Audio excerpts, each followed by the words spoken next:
மாண்புமிகு பேரவைத் தலைவர் அவர்களே, விண்வெளியில் உள்ள சர்வதேச விண்வெளி நிலையத்தில் ISS எனப்படும் 287 நாட்களாக தங்கியிருந்த இந்திய வம்சாவளியைச் சேர்ந்த சுனிதா வில்லியம்ஸ் அவர்களும் பூட்ச் வில்மோர் அவர்களும் தொழில்நுட்ப கோளாறு ஏற்பட்டதால் பூமிக்கு திரும்ப இயலாத நிலை ஏற்பட்டது.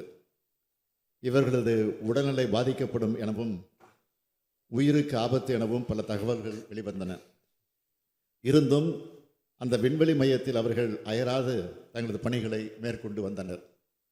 இந்த நிலையில் ஃபால்கான் 9 எனும் ராக்கெட்டுடன் டிராகன் எனும் விண்கலம் அனுப்பப்பட்டு சர்வதேச விண்வெளி நிலையத்தை சென்றடைந்தது.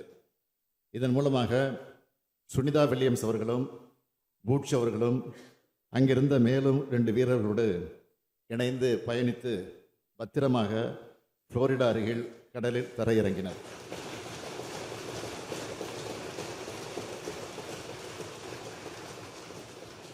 அவர் பத்திரமாக மீண்டும் பூமிக்கு வந்தடைந்த செய்தி நம் அனைவரையும் மகிழ்ச்சியடைய செய்துள்ளது. இத்தருணத்தில் சுனிதா வில்லியம்ஸ் அவர்களுக்கும் அவரை பத்திரமாக பூமிக்கு கொண்டு வருவதற்கான அனைத்து முயற்சிகளை மேற்கொண்டவர்களுக்கும் நமது மனமார்ந்த பாராட்டுக்களையும் நன்றியையும் நான் தெரிவித்துக் கொள்கிறேன்.